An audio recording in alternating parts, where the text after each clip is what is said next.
인간의 심리 상태를 어떤 분이 세 가지 스타일로 분류한 적이 있습니다. 첫째는 나 홀로 스타일입니다. 나는 혼자라는 거죠. 내가 도움을 받은 것도 없고 내가 도와줄 일도 없다. 나는 항상 혼자다. 그래서 일이 잘 되면 끝없이 교만해지고 또 그러다가 일이 안 되면 그대로 주저앉습니다. 왜? 나 혼자니까. 아무도 나를 도와줄 사람 없고 이 천지에 나를 이해해 줄 사람 하나도 없다. 그렇게 생각하고 사는 사람들이 있습니다.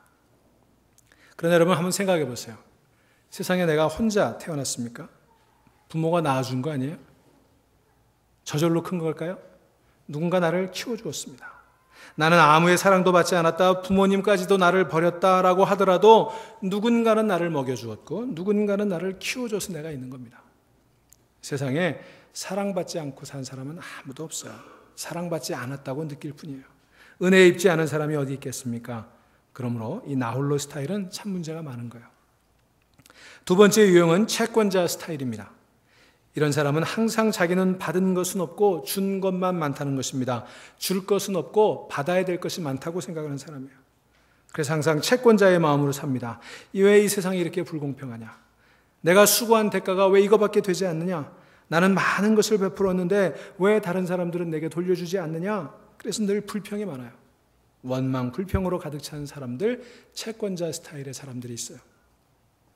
마지막으로 빚진 자의 심정으로 사는 사람, 채무자 스타일의 사람이 있습니다.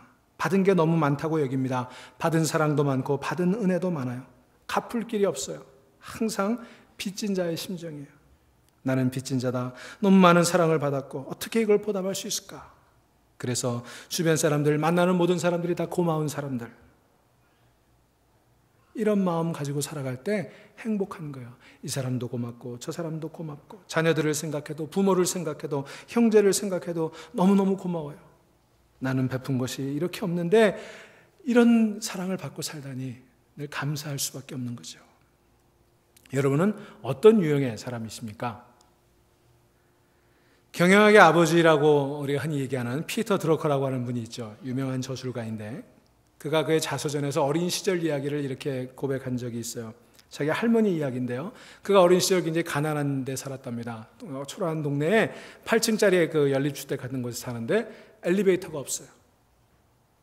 그 8층 연립주택 겨울에도 8층을 오르락 내리락 해야 되는 그런 데 살았어요. 그런데 그가 사는 아파트 앞에 율락가가 있었다고 그래요. 율락 여성들이 그 앞에서 이제 호객 행위를 합니다.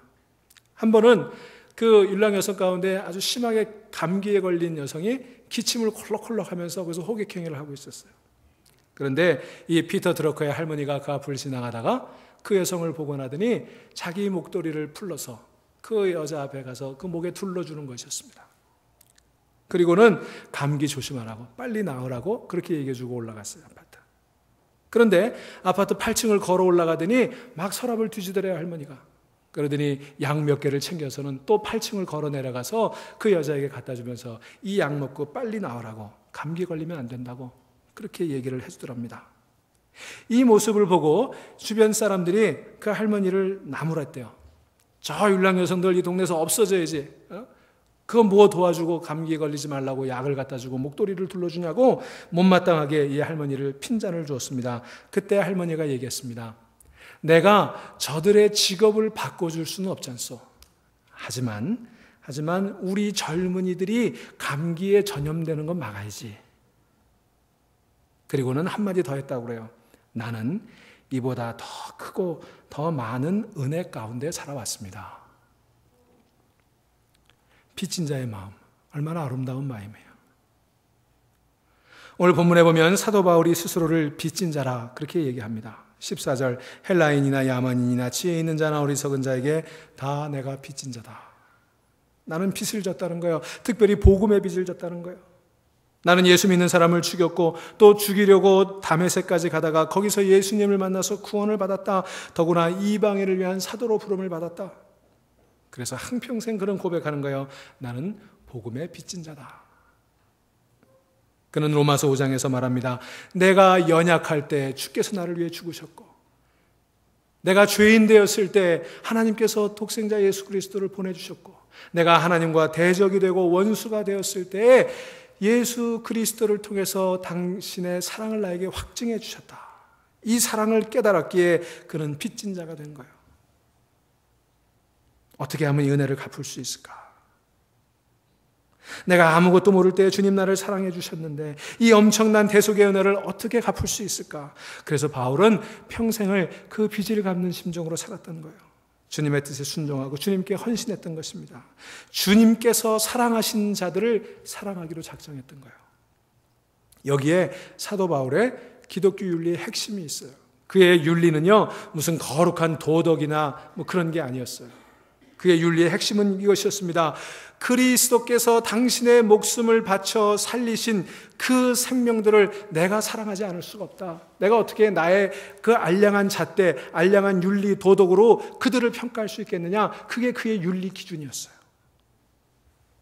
그래서 내가 유대인이지만 유대인의 율법도, 유대인의 어떤 예식도 하나님이 사랑하시는 자들을 평가할 수 없다, 정죄할 수 없다는 거예요. 유대인들이 내가 먹지 않는 음식 먹는다고 하나님이 그들을 사랑하시는데 그 음식 때문에 그들을 멸망하는 멸망의 자식이라고 저주할 수 없다는 거예요. 그게 바울의 윤리의식이었어요.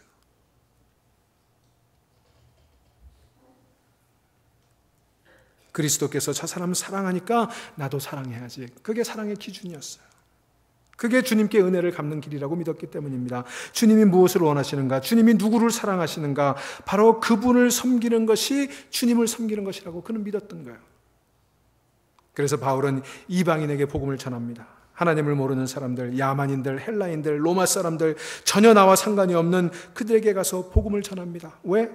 그리스도께서 나를 위하여 죽으셨으니까. 내가 하나님과 원수되었을 때 그가 나를 위해 죽으셨으니까. 나도 주를 위해 주께서 구원하시기를 원하는 사람들을 위해 내 마음과 일생을 바치겠다고 다짐했던 것입니다. 빚진 자의 마음이었어요. 이 얼마나 아름다운 마음입니까? 그러니 여러분, 우리가 혹 살아가면서 선한 일을 할 때도요, 대가를 바라면 안 돼요. 그냥 주셔야 되는 거예요. 왜? 거저받았으니까. 그냥 용서해야 되는 거예요. 왜? 내가 용서받았으니까. 용서받았으니 용서하고 사랑받았으니 사랑하고 엄청난 은혜를 입었으니 은혜를 베푸는 것이 당연한 것 아니겠어요? 그러니 여러분, 우리 이제는 좀 갚으며 살아야 되겠어요. 아직도 받지 못한 게 많으세요? 갚아야 될 게 더 많은 것입니다. 이제는 받은 바를 깊이 감사하며 어떻게 하면 다소라도 갚을 수 있을까? 빚진 자의 마음으로 살아야 될 것입니다. 굉장한 일은 하지 못한다고 할지라도 생활의 작은 일 속에서라도 누군가를 기억하며 내가 할 수 있는 일을 해주면 어떨까요? 그게 바울이 오늘 로마서에서 고백하는 바울의 신앙 고백이에요. 나는 빚진 자다. 또 한 가지 오늘 바울 본문에서 기억해야 될 중요한 사실이 있습니다. 16절에서 바울이 뭐라고 얘기합니까? 내가 복음을 부끄러워하지 아니하노니. 복음을 부끄러워하지 않는다는 거예요. 왜냐하면 이 복음은 모든 믿는 자에게 구원을 주시는 하나님의 능력이 됨이라 그랬어요. 복음이 하나님의 능력이라는 거예요. 어떻게 바울이 이렇게 확신을 가지고 말할 수 있었을까? 그것은 무엇보다도 자신의 회심과 관련이 있었습니다. 그 체험 때문이에요. 여러분이 다 아시는 것처럼 바울은 유대교에 충실했던 사람이에요. 기독교인들을 용납할 수가 없었어요. 그래서 예수 믿는 사람들 다 죽이는 일에 동참했습니다. 그래서 다메섹이라고 하는 곳, 그 다마스커스에 기독교인들이 모여있다는 소식을 듣고 그들을 잡아서 처단하기 위해서 이제 공의의 사내들인의 인정을 받고 그들을 잡으러 가는 중이었어요. 그때 그 다메섹으로 가는, 다마스커스로 가는 도중에 부활하신 예수님을 만나게 됩니다. 호련히 하늘로부터 강한 빛이 비춰와서 그가 성령에 압도되어서 땅바닥에 엎드렸어요. 그때 하늘로부터 음성이 들어옵니다. 사울아, 그때 이름이 사울이었죠. 사울아, 사울아, 어찌하여 내가 나를 핍박하느냐? 주여 니시오니까 나는 네가 핍박하는 예수다. 사울이 땅에서 일어나 눈을 떴습니다. 그런데 아무것도 보이지 않아요.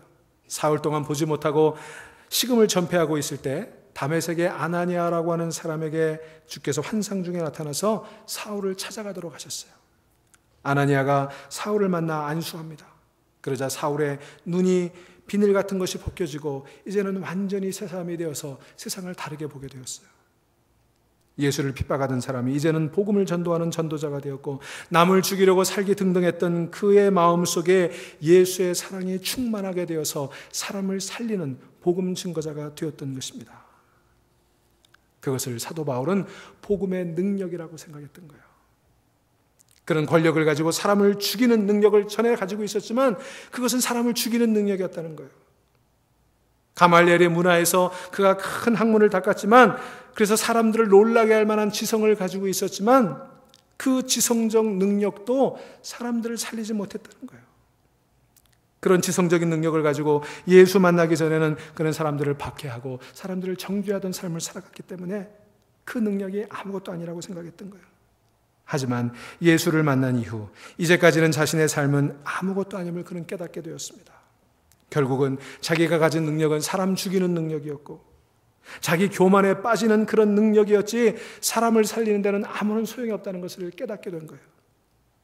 그런데 이제 그 복음의 능력을 가지게 되니까 사람을 살리게 되는 거예요. 영혼을 구원하게 된 거예요. 그래서 그가 이 복음이 사람을 살리는 구원의 능력이라고 그렇게 고백했던 것입니다. 그래서 16절에서 얘기하는 거예요. 내가 복음을 부끄러워하지 않는 이유가 있다. 그것은 곧 이 복음이 하나님의 능력이고 그 복음을 믿는 모든 자들에게 구원을 주시는 능력이다. 여러분, 이것을 믿으시기를 바랍니다. 복음이 능력이에요. 사람 살리는 능력이에요. 여러분 보세요. 당시 세계는 로마의 지배하에 있었어요. 로마는 엄청난 권력을 가지고 있었습니다. 약소국가들을 침략하고 강탈하고 노예로 삼고 그 힘은 그야말로 무소불위의 그런 힘이었어요. 그런데요, 사도 바울이 그 로마를 향해 선전포고를 하는 거예요. 너희는 무력과 권력으로 인간의 힘으로 세계를 제패했지만 나는 하나님의 힘을 가지고 로마로 간다. 아무것도 아닌 바울이 로마로 진격해 가는 거예요. 왜? 복음의 능력을 믿었기 때문에. 그 힘은 그 복음의 능력이다. 사람을 구원하는 능력이다. 여러분, 여기서 능력이라고 하는 말이 헬라어로 듀나마이라고 하는 단어예요. 이 듀나마이라고 하는 단어에서 다이나마이트라고 하는 말이 나왔어요. 그만큼 폭발력을 가진 힘이란 뜻이에요. 그런데 여러분, 다이나마이트 하면 생각나는 사람이 있죠? 1866년 다이나마이트를 발명한 알프레드 노벨이에요. 그는 다이나마이트를 만들어서 엄청난 부자가 되었고 유명한 사람이 되었습니다. 그런데 어느 날 이 알프레드 노벨이 신문을 펼쳐보는데 거기 아비슈어리, 이 부고란에 알프레드 노벨이 죽었다는 기사가 난 거예요. 깜짝 놀라서 그 기사를 봤더니 그 기사에 이렇게 아비추어리에 쓰여 있었습니다. 알프레드 노벨 죽다. 다이나마이트의 왕, 죽음의 사업가, 파괴의 발명자가 죽다. 깜짝 놀랐어요. 알고 보니까 기자가 알프레드 노벨이라는 동명이인이 죽었는데 이 알프레드 노벨이 죽은 줄 알고 이렇게 오보를 낸 거예요. 요즘도 한국의 조선일보가 오보 내갖고 난리가 났던데. 그때 그가 그 마음속에 망치로 때리는 것 같은 느낌이 들었어요. 내가 죽었다고 사람들이 생각하니까 나를 이렇게 평가하는구나. 죽음의 사업가, 파괴의 발명자. 내가 발명한 다이나마이트는 죽음이고 파괴로구나. 사람들은 나를 그렇게밖에 기억하지 않는구나. 그때 그는 이래서는 안 되겠다 생각을 고쳐먹고 그의 재산을 인류의 복지를 위해 쓰겠다고 만든 상이 여러분 잘 아시는 노벨상이죠. 여러분, 세상의 능력, 세상의 돈, 세상의 힘은요 죽음의 사업이고 파괴의 힘이에요. 인간의 어떤 철학이나 사상이나 지식도 사람을 살려내지 못합니다. 그러나 여러분, 복음은 죄인들을 살려냅니다. 죄로 말미암아 죽은 영혼들을 살려내는 능력이 있는 거예요. 우리도 죄와 이 허물 때문에 죽은 사람들 아니에요. 그런데 죽었던 우리들이 복음으로 살아나게 된 거예요. 그것을 살려놓는 힘이 바로 복음이라는 것입니다. 예수 믿으시오. 이 한마디가 사람을 살리는 거예요. 내 입에서 떨어지는 순간 사람을 살리는 힘을 가지는 거예요. 다이나마이트와 같은 그런 파괴력을 가지게 되는 거예요. 입속에 있을 때 아무 능력이 없습니다. 그러나 예수 믿으시오라고 하는 이 말이 하나님이 당신을 사랑하십니다. 이 말이 예수 구원이라고 하는 이 말이 내 입 밖에서 나가면 그 심령 속에서 그 말이 떨어지는 그 심령 속에 변화가 일어나고 생명이 싹트게 되는 거예요. 죄악이 무너지고 존재가 근본적으로 바뀌게 되는 거예요. 위대한 역사가 일어나게 되는 거예요. 그것이 지난 2000년 교회의 역사 아닙니까? 여러분, 연세대 총장님이었던 백낙준 박사를 아실 거예요. 위대한 교육자고 한국 교사의 유명한 인물이죠. 그의 아버지는 점쟁이였습니다. 장터에서 사람들의 관상을 봐주고 점을 쳐주고 그 돈을 벌었어요. 그런데 어느 날 길을 지나가던 기독교인 한 사람이 그 점을 치고 있던 백낙준 씨의 아버지를 보고 한마디 했습니다. 여보시오, 그런 짓 그만두시오. 그런 짓 하다가는 당신도 망하고 당신 자식들도 망할 것이오. 그러니 예수 믿으시오. 그러고 지나갔다는 거예요. 그때 이 백낙준 박사의 아버지는 눈을 흘기고 얘기했습니다. 너나 잘 믿어라. 재수없게 왜 떠들어? 저리 가! 그리고 집에 돌아왔어요. 그날 밤 잠자리에 누웠는데 그 지나가던 그 기독교인의 그 음성이 귓가에 떠나질 않아요. 그런 짓 하다가 당신도 망하고 자식들도 망해. 잠을 자려고 해도 잠이 오지 않습니다. 잠이 들었는가 하면 그 소리가 들려서 또 깹니다. 결국 그는 모든 것을 다 청산하고 예수를 믿게 되었어요. 그리고 그 가문에서 백낙준 박사와 같은 인물이 나오게 됐던 것입니다. 지나가던 행인의 말 한마디가 위대한 인물을 낳게 된 거예요. 여러분, 그렇다고 아무 데나 가서 당신 그렇게 믿다가는 저주받아 뭐 이런 소리 하면요 괜히 뺨 맞으세요. 여러분, 그만한 영적인 내공이 쌓여야 이런 말 하는 거예요. 아무 데나 가서 그런 말 하지 마세요. 기도 많이 하고 하셔야 돼요. 아무튼 사도 바울은요 복음의 능력을 알았어요. 이 복음의 폭탄이 로마에 떨어지면 로마 제국이 무너지고 말 것이다. 복음의 왕국이 설 것이다. 이것이 사도 바울의 가슴 속에 불타올랐던 복음의 능력이었습니다. 복음이 사도 바울을 변화시키고 바울을 시작으로 그 복음의 놀라운 역사가 결국은 로마 제국을 변화시키지 않았습니까? 여러분, 복음을 가지고 나가면 복음이 전파되는 곳마다 사람이 변하고 가정이 변하고 사회가 변하고 나라가 변화되는 줄로 믿으시기를 바랍니다. 그러니 여러분, 이런 변화의 능력, 믿는 자에게 구원을 주시는 능력이 우리에게 있다면 우리는 어떻게 해야 될까요? 사도 바울은 15절에서 이렇게 얘기합니다. 그러므로 나는 할 수 있는 대로 로마에 있는 너희에게도 복음 전하기를 원하노라. 여기 할 수 있는 대로 그랬어요. 이 말의 의미를 번역이 좀 잘못됐다기보다는 오해의 소지가 있는데요. 할 수 있는 대로, 그러니까 할 수 있으면 하고 할 수 없으면 안 하고 이런 말로 이해하기 쉬운데요. 그런 의미는 아니에요. 원문의 의미는 그런 뜻이 아니라 최선을 다하여 어떤 형편에서든지 할 수 있다고 믿고 주님이 능력 주신다고 믿고 어떤 처지에서도 하겠다, 그런 단호한 의지의 표현이었어요. 모든 상황, 모든 사람, 모든 대상을 구원하기 위해 복음을 전하기 원한다. 그게 할 수 있는 대로 그 말의 의미였습니다. 바울은 그런 간절한 소망을 가진 복음 전도자였습니다. 그래서 그를 통해서 신약성경 가운데 13권이나 되는 책이 쓰여졌고요. 그를 통해서 전 세계 복음화의 터전이 마련되었던 것입니다. 사랑하는 여러분, 우리 기독교의 능력은 수에 있지 않아요. 우리가 비록 소수일지라도 그 헌신된 소수, 아놀드 토인비의 말을 빌리면 창조적인 소수, 생명력 있는 소수를 통해서 세상은 변화되는 거예요. 하나님은 그런 소수를 오늘 찾고 계시고 오늘 부르고 계시는 것입니다. 여러분이 그 부름을 받고 여기 오신 거예요. 여러분, 사사기에 보면 미디안의 13만 5천 대군이 이스라엘을 향해 쳐들어옵니다. 맞서 싸우겠다고 나선 이스라엘 군사는 3만 2천 명이었어요. 그런데 하나님께서 그것도 많다는 거예요. 두려워하는 자들 돌려보내랬어요. 2만 2천 명이 돌아갑니다. 10,000명 남았어요. 하나님은 그것도 많다고 그러십니다. 아니 13만 5천 명 대 만인데 그게 많다면 어떻게 하자는 거예요? 그때 하나님께서 저들에게 강에 가서 물을 마시게 합니다. 입을 강에 쳐박고 물을 마시는 사람 다 돌려보내고, 그리고 남은 사람이 300명이었어요. 13만 5천 대 300. 그러나 하나님께서는 그 기드온의 300 역사를 통해 13만 5천의 미디안 군대를 멋지게 물리치시지 않았습니까? 비록 소수일지라도 헌신된 사람, 하나님께 부름받은 사람, 창조적인 소수, 생명력 있는 소수에 의해서 하나님의 역사는 이루어져 가는 줄로 믿으시기를 바랍니다. 여러분, 오늘 우리가 그런 일을 해야 돼요. 최근에도 한국에 끔찍한 살인사건의 소식이 많이 나옵니다만, 여러분, 옛날에는 살인사건 그러면 고재봉이었어요. 저 어렸을 때는 고재봉이었어요. 육군 중령을 가지고 6명을 도끼로 살인한 무서운 사람. 그가 교도소에 들어갑니다. 아무도 그에게 접근을 하지 못할 정도로 두렵습니다. 그런데 어느 날 그에게 성경이 배달됐어요.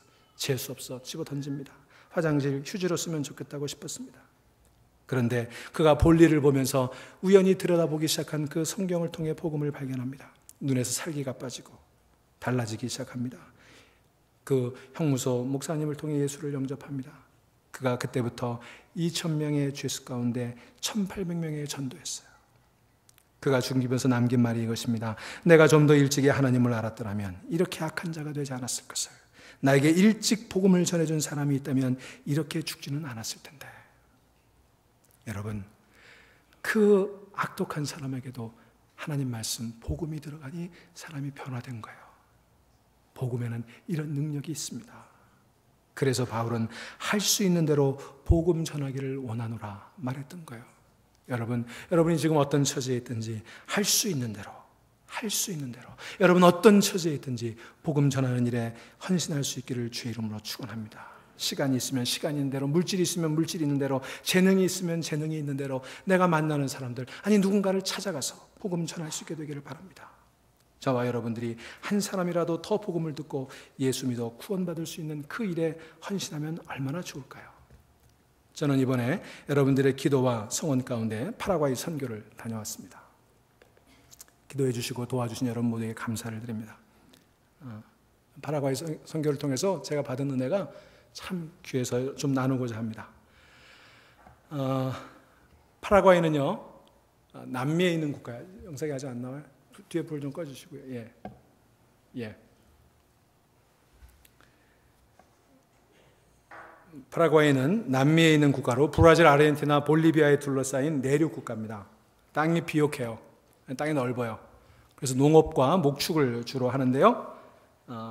땅이 비옥하고 그래서 굶어 죽을 정도로 가난하진 않아요. 근데 독재 정권에 의해서 오랫동안 나라가 통치되어 왔기 때문에 여전히 가난한 나라로 살아갑니다. 인구가 600만 정도인데 소가 8,500만 마리예요. 왜 소를 많이 키우나 그랬더니 소는 안 돌봐도 된대요. 일 안 해도 그냥 그 초지에 풀어놓으면 사니까 그렇게 목축을 많이 하는 그런 나라예요. 이번 사역에 모두 16명이 갔습니다. 구성원들도 70세가 된 그 베네수엘라 할머니로부터 이제 23살 된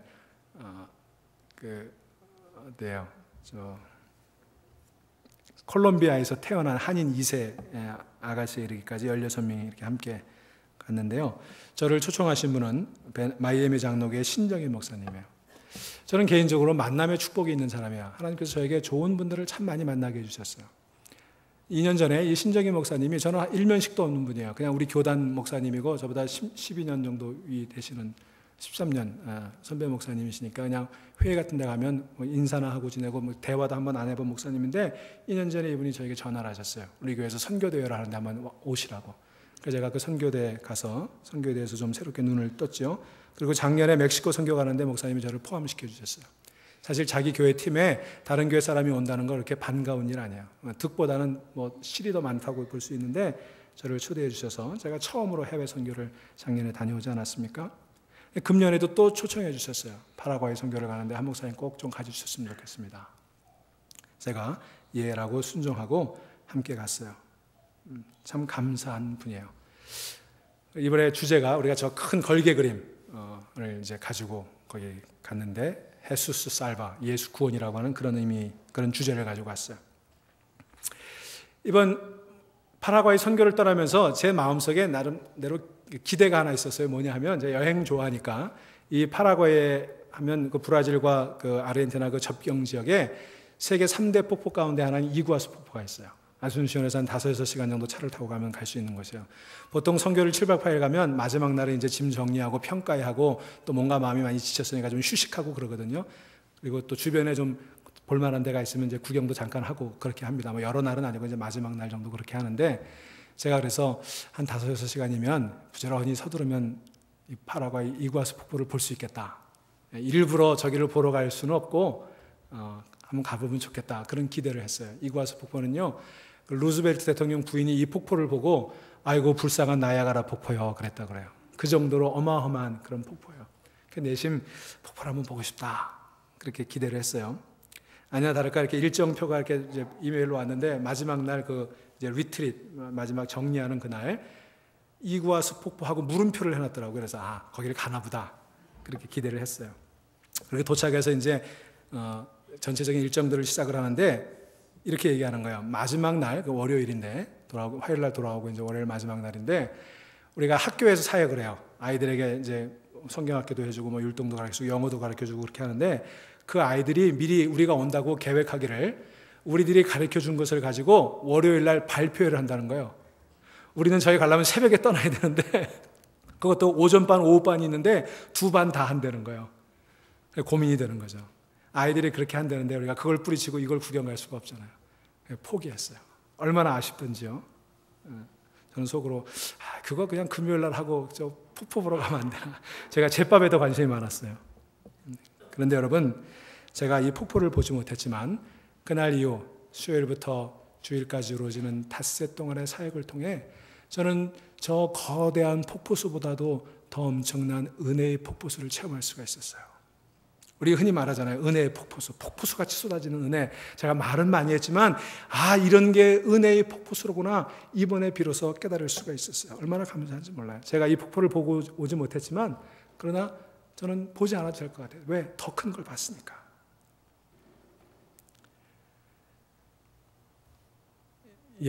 저희가 16명이 떠나는데 마이애미 공항에 저 가방은 32개, 개인 짐은 가방에 따로 기내에 가지고 들어가고 32개의 이민 가방에 짐을 실었습니다. 제가 이 사진을 보여드리는 이유가 있어요. 우리가 거기 갈 때는 이제 거기가 사역하기 위해서 뭐 안경도 가져가고 약품도 가져가고 학용품도 가져가고 많이 물건들을 가져가거든요. 근데 그 물건들을 가져갈 때 이제 비행기에 한계가 있으니까 우리 16명이 가방 2개씩 32개를 실을 수가 있어요. 그런데 그 세관에서 보통 걸려요. 물건을 잔뜩 가져가면 그 세관에서 압수를 하거나 아니면 세금을 먹이기 때문에 많이 물건을 뺏깁니다. 이번에 그 볼리비아인가 콜롬비아를 갔던 팀은 다 뺏겼대요. 다 뺏겼대요. 하나라도 뺏기면 안 되잖아요. 가져가 사역을 해야 되니까.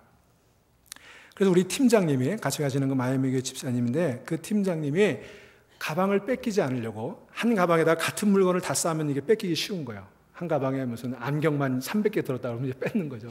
그러니까 그걸 안 뺏기려고 모든 물품을 32개로 나눈 거예요.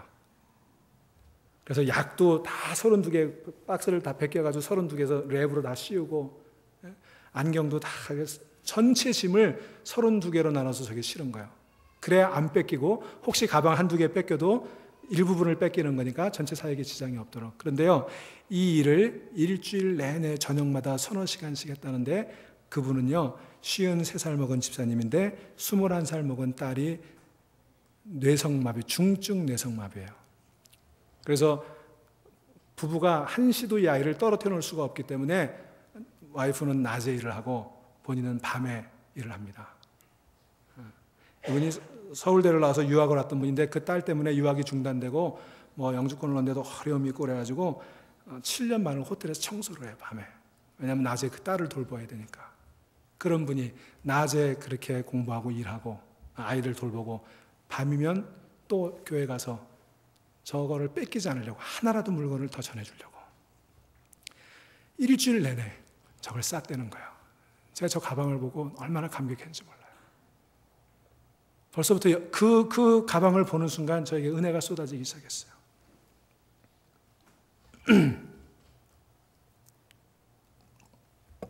그분 덕분에 정말 우리는 가방을 한 개도 뺏기지 않고 공항을 무사히 통과했어요. 우리가 가져간 것 다 그들에게 전해줄 수가 있었어요. 이곳에서 비행기를 이제 파나마에서 갈아타고 3시간 가서 파나마에서 갈아타고 6시간 가니까 파라과이에 도착했습니다. 지금 거기는 남반구이기 때문에 겨울이에요. 밤 11시에 공항에 도착해서 입국 수속하고 짐을 트럭에 싣고 우리가 이제 베이스 캠프로 삼는 이글레시아 프리메라 아모르라고 하는 첫사랑교회에 도착하니까 1시 반이 되었습니다. 새벽. 그 다음날 아침부터 사역을 시작해야 되기 때문에 도착하자마자 쉬지도 못하고 그 짐들을 다 풀어서 다시 32등분 했던 그 짐을 다시 모으고 사역별로 나누고 포장하고 그렇게 하니까 3시 반이 되었어요. 근데 그 다음날 5시에 일어나야 돼요. 3시 반에 잠들어서 5시, 1시간 반 자고 바로 사역을 시작했어요. 이 이글레시아 프리메라 아모르는 김정은 선교사님이 18년 전에 파라과이에 사역을 시작하면서 4년간 눈물로 기도하고 시작한 교회고 학교예요. 100평 남짓한 학교인데요. 파라과이는 캐토릭 국가고요. 그래서 모든 공립학교는 캐토릭 학교입니다. 캐토릭 교리를 가르치고 정부가 운영을 하지만 교육에 관심이 없어요. 이 독재 정권이 백성들을 우민화하기 위해서 교육에 관심이 없어요. 그래서 비만 조금 많아도 학교를 안 보내요. 선생님들이 학교를 안 와요.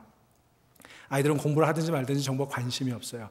그런 속에 선교사님이 아이들을 제대로 가르쳐야 되겠다. 기독교 교육을 시켜야 되겠다.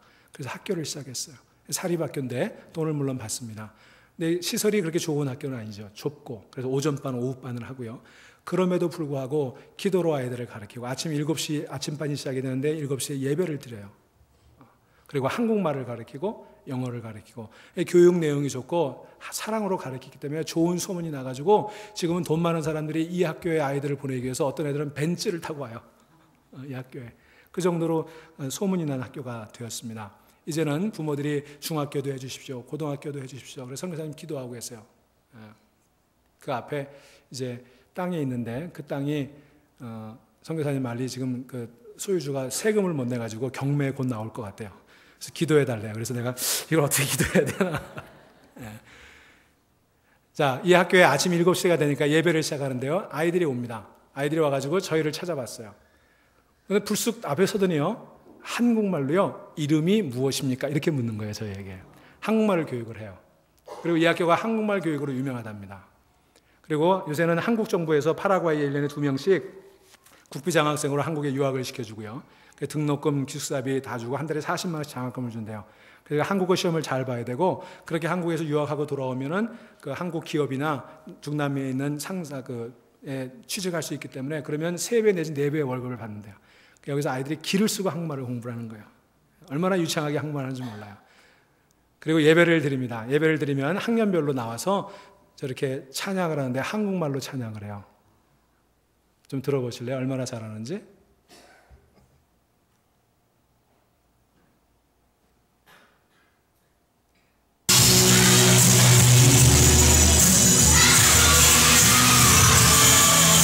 헛된 마음 버리고 성령이여 내 마음을. 우리 유치부 애들 노래하는 것 같죠? 악을 쓰고 여찬이 생각이 나더라고요.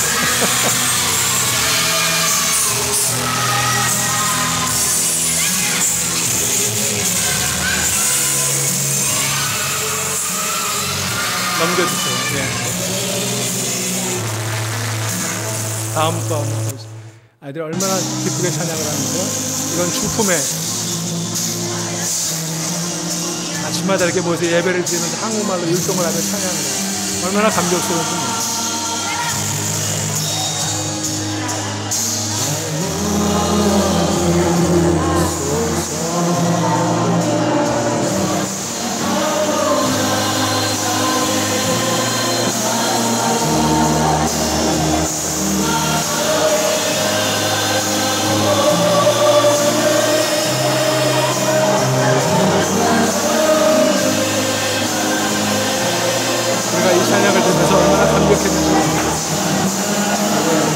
복음의 능력이 들어가면 이런 일들이 가능해지는 거예요.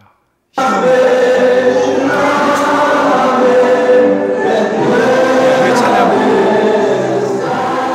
우리는 가서 스페인시로 찬양을 합니다. 이 팀들이 한 6개월 정도 연습을 해서 얼마나 그 힘있게 또 절실하게 찬양을 하는지 몰라요. 찬양의 능력이 있어요. 복음을 찬양하는 것은 얼마나 힘이 있는지 몰라요. 그 다음 아이들이 이 찬양을 굉장히 좋아합니다. 스페인시로 찬양을 하면요, 얼마나 신나게 따라하는지 몰라요.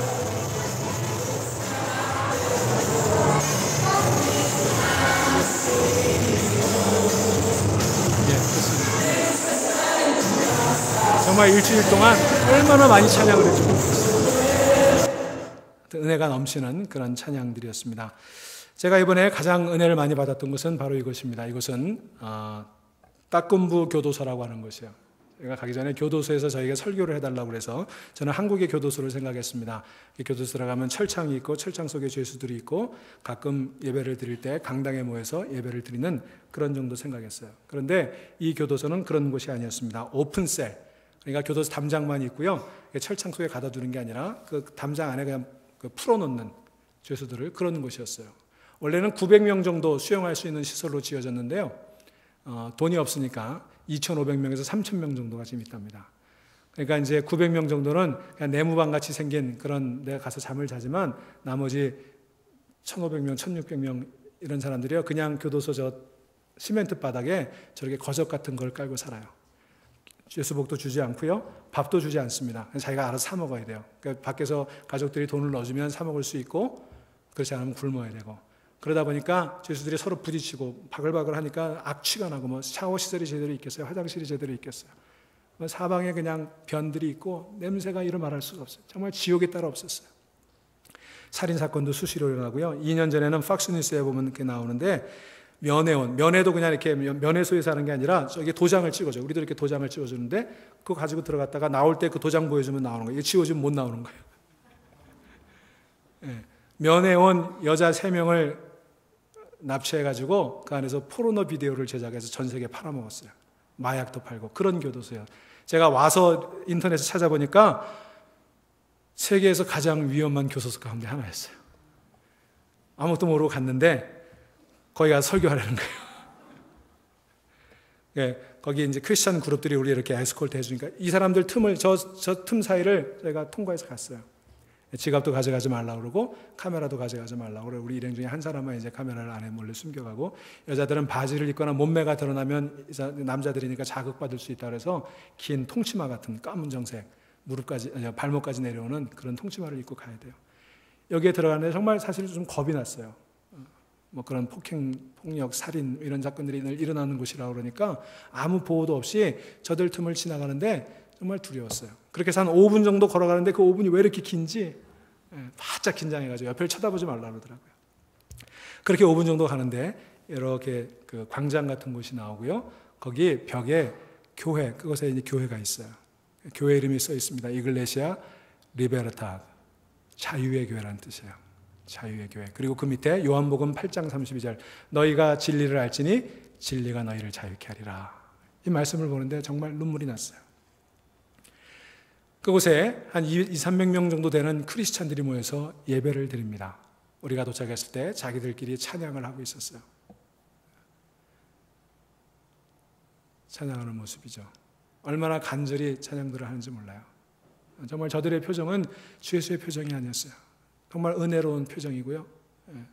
정말 간절한 마음으로 제가 20년 목회를 하고 모태신앙으로 평생을 크리스찬으로 살았지만 이렇게 감격적으로 간절하게 예배를 드려본 경험은 솔직히 처음이었습니다. 설교를 듣는 장면이고요. 헌신하고 기도하는 그런 모습들이에요. 성경책을 두고 눈물을 흘리며 기도하는 그런 제소자들의 모습을 볼 수가 있었습니다.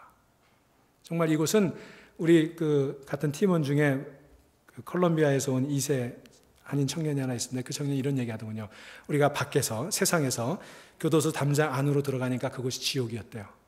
근데 그 지옥을 5분쯤 걸어가니까 그곳에 천국이 있었다는 거예요.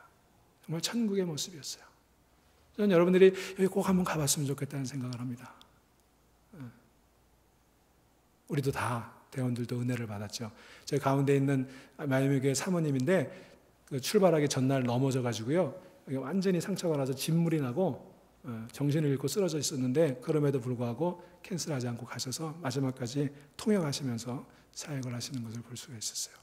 우리가 드라마를 준비해 가서 연극을 했는데요. 돌아온 탕자 이야기를 가지고 연극을 했습니다. 여기 청년은 콜롬비아에서 태어난 한인 2세인데 정말 간절하게 방황하는 그런 장면들을 연출할 때요. 모든 죄수들이 다 울어요. 자기들의 이야기니까. 그리고 이제 아버지가 와서 그 쓰러져 있는 아들을 이렇게 안고 가는 장면에 모두가 기립해서 박수를 치고 환호성이 터졌어요. 예수님 십자가에 못 박는 장면, 이런 장면마다 또 찬양할 때 모두가 하나가 되어서 정말 교도소 담장이 무너지는 그런 감격을 우리가 맛볼 수 있었어요. 제가 그곳에 복음을 전했습니다. 세상에 굶주림도, 헐벗음도, 사망도, 천사도 그 어떤 것도 우리를 향한 그리스도의 사랑에서 끊을 수가 없다.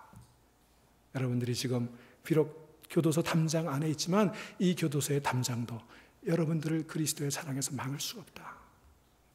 설교할 때 저는 지금까지 이렇게 뜨겁게 아멘하고 감동하고 열광하는 그런 청중 앞에서 설교해 본 적이 없었어요.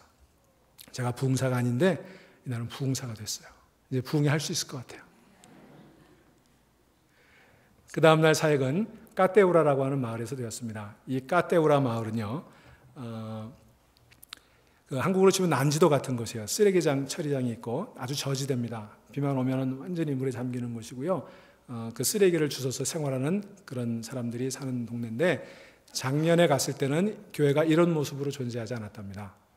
돌밭이고 교회에 이렇게 벽돌이 좀 세워져 있었는데 지난 1년 사이에 많은 분들이 찾아와서 지붕을 세워주고 담장을 만들어주고 마당을 만들어주니까 아이들이 저기 와서 뛰어놀고 거기서 스페니시니까 글을 배우고 산수를 배우고 학교 가지 못하는 아이들이기 때문에 그렇게 살아가는 그런 변화들이 일어나는 것을 보고 우리가 얼마나 감격했는지 몰라요. 이것은 선교사님의 방인데요. 이 선교사님은 김승혜 선교사님, 서울 상대를 나오고 남미에서 주재원으로 활동하다가 비즈니스 크게 하셔서 대단히 성공한 분인데 선교에 헌신하기 이후에 모든 것들을 다 내려놓고 이곳에 가서 저기 방이 선교사님 전부의 생활에 저기서 밥 해먹고 저기서 공부하고 저기서 자고 그리고 아이들을 가르치고 전도하고 그렇게 생활하는 분들을 봤을 때 정말 복음의 위력이 있구나라는 것을 깨달았습니다. 비가 오지 않았는데도 길은 이렇게 진탕길이고요. 돼지우리와 쓰레기들이 범벅이 된 곳이 마을입니다. 이게 헛간이 아니고 사람 사는 집이에요. 집이고요. 부엌입니다. 부엌. 수돗물 나오지 않고요. 그냥 꾸정물, 강물 떠서 조리해서 먹습니다. 이 부엌의 주인은 저기 뒤에 벽에 서 있는 맹인이에요. 눈 수술을 받는데 앞이 보이지 않는답니다. 우리에게 치유 기도를 부탁해서 우리가 함께 기도했어요. 근데 제가 감동적이었던 건 그분의 벽에 이렇게 글이 쓰여 있습니다. El Padre Celestial es mi guía. 스페니쉬로 하늘의 하나님이 나의 안내자이시다. 그런 뜻이에요. 내 눈이 보이지 않지만 하나님이 나를 안내해 주신다는 거예요. 이 글을 보는데 얼마나 감격스러운지 몰라요. 그런 곳에 교회가 세워졌습니다. 희망이 없이 살아가던 아이들이 이 교회에 와서 찬양을 배우고 스페니시 찬양을 한국 찬양을 배우고 우리 함께 찬양하면서 BBS 바이블 스쿨을 했어요. 아이들이 크레파스를 가지고 그림을 그리고 가방 하나씩 자기가 다 크래프트하고 정말 중요한 것은 이번에 우리는 아이들을 만날 때마다 안아주는 거예요. 이 아이들이 얼마나 엉기는지요. 저녁이 되면 팔이 아파요. 하도 매달려가지고 아이들을 안아주고. 여러분 저는 이번에 목회는 안아주는 거다라는 생각하게 됐어요. 정말 많이 안아주고 눈물을 흘리고 만나는 아이마다 안아주고 안아줄 때마다 우리는 한없이 눈물을 흘렸습니다. 이곳은 또 그 옆에 있는 마을인데요. 비루엔데르한이라는 마을인데요. 참 감동적이었어요. 저희보다 작년에 갔던 팀, 두 번째 가는 사람들이 더 감동을 했는데 작년에 갈 때 여기가 그냥 흙밭이었답니다. 교회가 없어서 작년에 아무 행사를 못하고 그냥 거기서 기도만 하고 땅만 밟고 왔대요. 근데 1년 사이에 교회가 세워졌어요. 근데 아주 온전한 교회는 아니고요. 보시는 대로 이 쓰레기장에 있는 마을이거든요. 저기 창문이 아직 없어요. 그리고 바닥은 저렇게 그냥 돌이 그대로 있는 곳입니다. 의자는 이제 학교에서 갖다가 놓고 성경학교를 했는데 한 100명 정도 되는 아이들이 왔어요. 그곳에서 우리가 이곳에서 성경학교 하는 거예요. 그곳에서 정말 옷이 더러워지고 무릎이 까지는데도 불구하고 간절히 온몸으로 찬양하는 찬양팀들 또 아이들이 거기서 그냥 그 흙바닥에서 성경학교 하는 거예요. 우리가 여기서 준비해간 하얀색 티셔츠를 다 입히니까 맨발로 온 아이들인데 얼마나 예쁜지 몰라요. 저 돌바닥에 그대로 무릎 꿇고 우리가 가져간 그 물건들을 가지고 얼마나 천지창조 이야기하고 그 크래프트하는 모습이 너무 아름답습니다. 또 역시 기도하고 눈물을 흘리고 안아주고 놀라운 하나님의 기적을 우리는 체험했습니다. 이분은 쓰레기장에서 그 쓰레기를 줍다가 유리에 손을 잘렸는데 치료가 제대로 안 돼서 골마가는 거 우리 함께 간 의사가 치료해 주는 장면이고요. 겨울이라서 되게 추워요. 근데 안에서 아이들이 성경학교 하니까 우리는 그냥 밖에서 저 추위에서 진료하는 그런 시간들을 가졌습니다. 머리를 잘라주는데요. 이분은 장로님이신데 이 성경학교 위해서 집에서 이렇게 머리 깎는 연습을 하신다고 그래요. 전문가가 아니니까 하루에 수십 명씩 가위로 바리깡으로 이렇게 깎다 보면 손에 물집이 잡혀요. 그래도 열심히 하나라도 더 깎아주기 위해서 밖에서 저렇게 머리를 깎아줍니다. 또 안경 사요. 돋보기를 한 300개 가져가가지고 그 할머니들 안경을 하나씩 이렇게 도수에 맞춰서 나눠주는 장면이고요. 사진을 찍어줍니다. 사진 찍어주면 얼마나 좋아하는지 몰라요. 그 프린터기 가져가서 현장에서 다 뽑아주고요. 걸개까지 가져가서 이런 형태의 사진을 딱 만들어줍니다. 이 아이는 5살짜리 마띠아라는 아이인데요. 얼마나 말썽꾸러기인지 몰라요. 5살짜리 마음에 앵거가 있으니까 친구랑 싸우는데 이게 짱돌을 들고 싸우더라고요. 그런 아이가 성경학교 와서 찬양을 부르고 기도받을 때 눈물을 흘리는 것을 보고 그게 복음의 능력이다 깨달았던 거예요. 가장 중요한 사역이 뭐냐면 이제 주민들이 오면 사실 안경 타러 오죠. 칫솔 하나 선물 가져간 거 받으러 오죠. 손톱깎이 세트 이런 거 받으러 오는데요. 우리가 이제 한 10명씩 모아놓고 복음을 전합니다. 제가 7분짜리 설교를 하는데 오전에 10번, 오후에 10번 그렇게 설교를 하는 거예요. 근데 이날은 방이 없으니까 밖에서 그거 칫솔 하나 주면서 덜덜 떨게 하고 설교하기가 너무 미안하더라고요. 근데 우리가 타고 간 밴이 보이길래 밴에 타라고 그래가지고 거기에 이제 앉혀놓고 이렇게 뒤돌아서서 7분 복음을 전합니다. 근데 그 복음을 들을 때 그들의 표정에 처음에는 뭐 빨리 끝내고 칫솔이나 주지 이런 표정이었는데 그 복음을 7분짜리 설교를 하면 눈가에 눈물이 고이고 기쁨이 나오는 그런 모습을 볼 때 얼마나 감격스러운지 몰라요. 제가 이분들에게 이 버스가 어디로 가요? 물어보면 대답을 안 해요. 이 버스가 천국 갑니다. 되게 유치하게 얘기해요. 그러면 정말 좋아요. 천국 가는 줄 알고. 그 중에 한 분 예수님을 영접하겠다고, 제가 평생 캐톨릭 신자로 살았지만 정말 예수님을 몰랐는데 이제 예수님 영접하게 돼서 감격스럽다고 남편과 함께 와서 기도 부탁을 해서 기도해 주는 그런 장면입니다. 그분들에게 7분짜리 설교 오전 오후 뭐 20번씩 하니까 얼마나 힘든지 몰라요. 애기 엄마들이 참 많아요. 17살, 16살 애기 엄마들이요. 저렇게 많이 와서 애기 안고 저렇게 제가 설교하면 듣다가 제 앞에서 그냥 우도 훌렁 찌르고 또 젖먹이고 그래서 제가 이번에 애기 엄마 젖을 많이 보고 왔어요. 이 할머니는 도민가 할머니입니다. 제가 이번에 큰 은혜를 받은 할머니예요. 첫날 수요일날 사역을 시작하는데 의사 선생님, 우리 이제 같이 가는 선생님 찾아왔어요. 간암에 걸렸대요. 선생님 만져보니까 딱딱한 간암을 느낄 수가 있었어요. 기도해달라고 그래서 우리가 사역을 잠시 중단하고 모든 팀들이 모여서 함께 할머니를 위해 기도했습니다. 돌아오기 전에 주일날 마지막 집회를 저녁에 하는데 집회 시작하기 전에 선교사님이 저를 부르세요. 누가 찾아왔대요. 가보니까 이 도민가 할머니가 찾아오셨어요. 그 전날 토요일날 병원에 갔는데 의사 선생님이 암이 치유됐다는 거예요. 믿을 수가 없었어요. 우리 같이 가는 의사 선생님이 만져보니까 적어도 손으로는 그 암이 수요일날 만져졌을 암이 안 만져진다는 거예요. 더 정확한 진단을 받아봐야 되겠습니다만 얼마나 감사한지 몰라요. 저는 목회를 20년 하면서 정말 암 환자를 내가 치료할 수 있다고 생각해 본 적이 한 번도 없었어요. 네, 여러분 지금 하나님께서 이번에 저에게 그런 치유 능력을 주셨어요. 여러분 앞으로 암 걸리신 분 있으면 저한테 오세요. 마지막 날 집회를 할 때 이분이 찾아왔어요. 그래서 제가 집회를 시작하고 설교할 때 이분을 일으켜서 소개하고, 여러분 하나님께서 이분을 고쳐주셨습니다. 하나님께서 여러분도 고쳐주실 줄 믿습니다. 우리가 다 함께 찬양했어요. 이런 사도행전에서 일어났던 기적들이 선교의 현장에서 일어나고 있습니다. 오늘 우리 교회에도, 우리 삶의 현장에도 일어날 줄로 믿습니다. 이곳은요, 우리가 이과수 폭포를 포기하고 마지막 날 이제 갔던 곳인데 그 쓰레기장에 있는 또 다른 마을이에요. 선교사님이 여기에도 땅을 사셨어요. 누가 돈을 보태주셔서 땅을 사서 이곳에 교회가 세워졌으면 좋겠다. 경험이 있거든요. 작년에 빌루엔데르안에 맨 땅에 기도했더니 1년 만에 교회가 세워졌어요.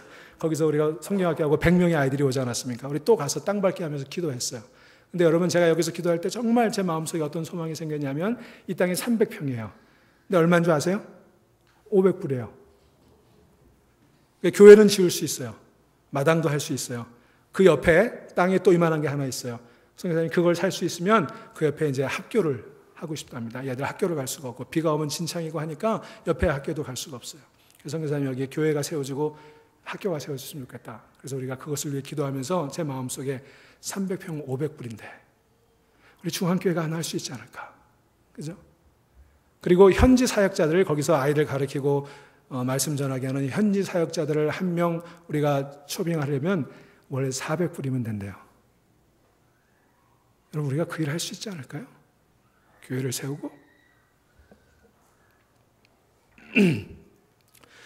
저는 이과수 폭포 대신에 이곳의 땅을 밟으면서 이곳에 이과수 폭포보다 더 큰 하나님의 폭포수 같은 은혜가 임하는 것을 느꼈고, 여러분들도 함께 그 감격을 느낄 수 있으면 좋겠습니다. 마지막으로 이제 이과수 폭포를 포기한 날 아이들이 이제 저희들을 위해서 발표를 해주었어요. 우리가 가르쳐준 찬양으로 영광을 돌리고, 그리고 손수 만든 이런 선물들, 카드들 이런 것들을 주었어요. 거기에 이렇게 써 있습니다. 자기들이 쓴 한국말이에요. 감사하고 사랑해요. 여러분, 감사와 사랑이야말로 복음의 핵심 아닙니까? 아이들이 저희에게 복음의 핵심을 가르쳐 주었어요. 여러분, 감사하고 사랑하며 살아가시기를 바랍니다. 그 복음의 능력으로 이 세상을 살리고 영혼을 살리는 그런 일에 우리 다 부름받은 빚진 자 아니겠습니까? 이런 귀한 기회를 주신 하나님과 또 협력해 주신 여러분들에게 감사드립니다. 주님이 묵상하시겠습니다.